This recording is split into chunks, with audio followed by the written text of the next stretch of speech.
Happy Migraine Awareness Month, everyone. Now, Botox is a subject that I try and avoid. There's a reason for it. I had a really bad adverse reaction to Botox. So you don't want to hear my Botox story, okay, because it's bad and scary and you don't want to know that. But I thought I'd have a chat to someone who has had a positive experience with Botox. We have Marianne with us today. Happy Migraine Awareness Month, Marianne. So good to be here, Raphael. I'm so glad that you are part of our team too, because you're one of our newish volunteers. You've only recently joined the team. So tell us a little bit about yourself and your migraine. Okay, so Marianne, I have been suffering from migraines for 27 years and counting. I have them inherited genetic from my father and my grandfather's side, and skipped my brothers, and I was the golden winner to get the migraine gene. So I have tried everything under the sun. I have seen 4 neurologists. I have one beautiful neurologist now. I have been on terrible medications that have given me the worst side effects, where I almost ended up in hospital. Unfortunately, get treated like a guinea pig. Then what happened was I lost a beautiful dog and had a bit of family issues, and I had an 11-day migraine that would just not break. So went straight to ER, and they put me on a whole lot of endone and all this horrible stuff. And the neurologist said, you know, Marianne, after 3 days, come in, don't wait 11 days. But he goes, the best advice I can give you is go and get Botox. So I left emergency after 2 days being there with the most heaviest head. And so I booked it in with, can I mention my neurologist? Absolutely, give him a plug. Okay, so he's fantastic. He's an associate professor at Sydney University. His name is Dr. Carl Ning. He's at the North Shore Neurology Physiology in Crow's Nest.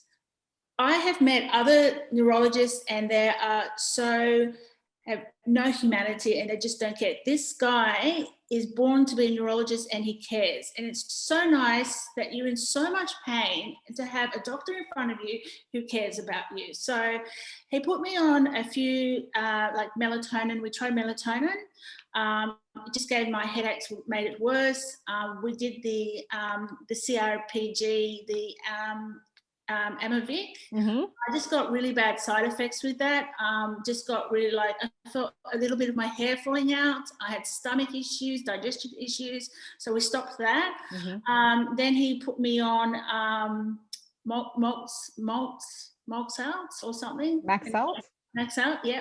Didn't work for me. He said, look, you know what? Let's try Botox. So is there anything else? I think it's about 41 injections. So you start up here. He does all the worst part, and that's like beautiful, smooth forehead. That's the plus side of Botox.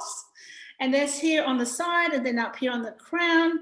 Then you get in the back of your neck, around here, and 3 on your shoulders.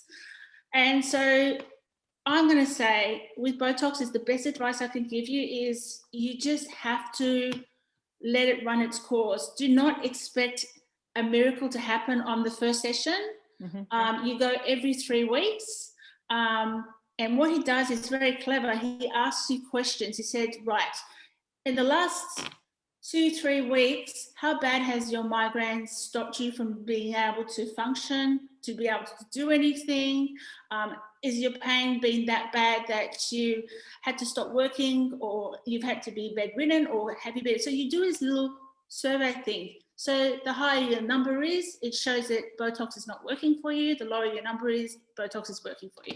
So that's called MIDAS. It's the Migraine Disability Score for those who aren't familiar. There's a couple of different ones. There's also one called HIT6, and they're much better ways to measure migraine than talking about migraine days. It's how many, how often are you not able to get out of bed, not able to function, not able to look after the kids, is a much better way to measure how bad your migraine is than just counting days. Absolutely. So my numbers were high initially. So he said, let's just keep going with it. So maybe about 6 months, he said, maybe, we'll review it again. Honestly, be honest with you all, I did not feel the Botox effect till 1 year passed. And I just put up with it. Migraines are hell on earth. And I just thought, I just got to give this a go and have no regrets. And it's been the best thing for me. It's been life-changing. So from someone who suffered from about 25 migraines a month, went down maybe 3 a month now. That's a really good improvement. That's been a real bonus. Yeah, big bonus. So I'm on prescription medicine as well.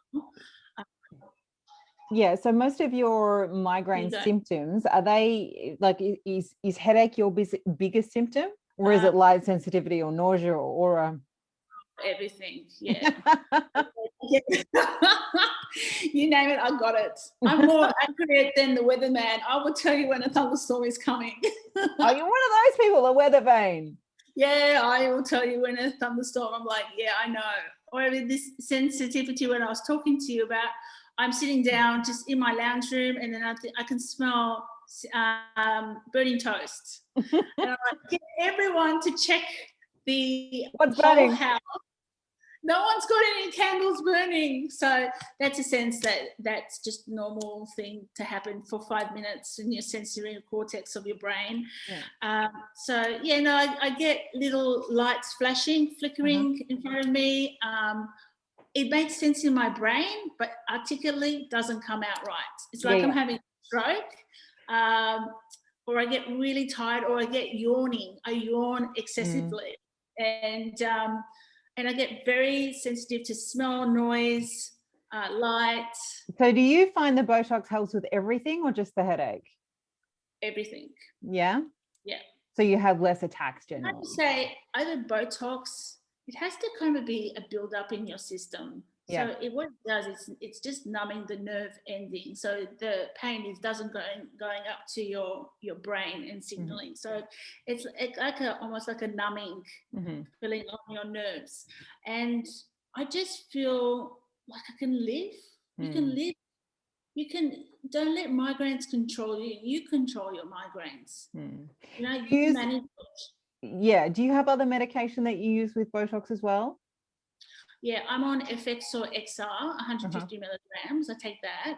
That's been given by my neurologist for the chronic pain that I've been, which is also every migraine sufferer has anxiety and depression. Pretty much. Comes with it. Yeah. Definitely anxiety. The depression kicks in once you get chronic. Yeah. Yeah, and when it's chronic, you're in chronic pain. You fine tune. Like for me, you will never find me driving on a freeway by myself. I always like to have someone with me as a migraine sufferer. You know, you like to have someone with you in case you can't drive. But look, it's been life-changing for me. My regret is I wish I did it sooner. I did have an opportunity, but I believe everything happens for a reason. And really, I highly recommend it. That's fantastic. Thank you so much for making the time, Marianne. No, my pleasure. Thanks for having me. Happy Migraine Awareness Month. Yeah, happy Migraine Awareness Month.